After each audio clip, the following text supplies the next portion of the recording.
நம்ம வெளியே எங்கேயாவது போகிறோம் அப்படின்னா வீட்டுக்குள்ளே திருடனோ வேறு யாரோ வந்துடக்கூடாதுன்றதுக்காக வீட்டை சுற்றி 40 பூட்டு போட்டுட்டு, அது மட்டும் இல்லாமல் பக்கத்து வீட்டுக்காரங்களையும் கொஞ்சம் பார்த்துக்கோங்க, நாங்கள் இந்த மாதிரி ஊருக்கு போயிட்டு வந்துடுறோம்னு சொல்லி வீட்டை சேஃப்டியாக வச்சுட்டு போவோம். இதே மாதிரி நம்மளோட ஆவிக்குரிய வாழ்க்கையை எப்படி சேஃப்டியாக வச்சுக்கிறதுன்னு வேதத்தில் போட்டிருக்கு. பார்க்கலாமா? வாங்க.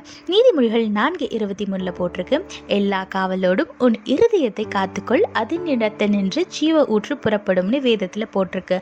ஆமாங்க, உங்கள் இருதயத்தை எப்படி பாதுகாக்க முடியும்? வேற எப்படி? அவரோட வார்த்தையை வைத்துதான்.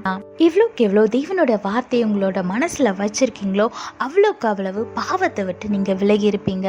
அவ்வளோக்கு அவ்வளவு உங்க ஆவிக்குரிய வாழ்க்கை ஆரோக்கியமா இருக்கும். அவரோட வார்த்தைகளை வாசிக்க வாசிக்க, தியானிக்க தியானிக்க, அதை நேசிக்க நேசிக்க உங்களோட வாழ்க்கை ஆசீர்வாதமா மாறிக்கிட்டே இருக்கும். உங்க வாழ்க்கையில சமாதானம், சந்தோஷம் எல்லாமே இருக்கும். அதுக்கு தேவனோட வார்த்தையை உங்களோட இருதயத்துல சேவ் பண்ணி வச்சுக்கோங்க. உங்க இருதயத்தை தேவனோட வார்த்தையை கொண்டு பாதுகாத்து கொள்ளுங்க. ஆசீர்வாதமான வாழ்க்கை வாழுங்க. கர்த்தர் உங்களோட கூட இருந்து உங்களை ஆசீர்வதித்து பாதுகாத்து வழி நடத்துவாராக. ஆமேன். Whenever you're going out, you will lock your house and check it again and again whether it is locked properly or not. Likewise, in our life, we should protect our spiritual life.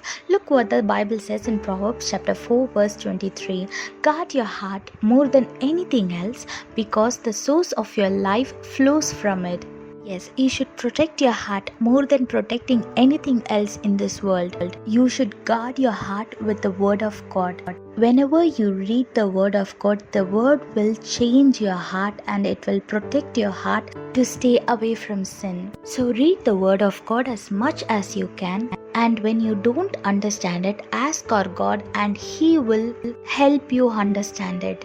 So fill your heart with His words. Stay away from sin and guard your heart and live a blessed life.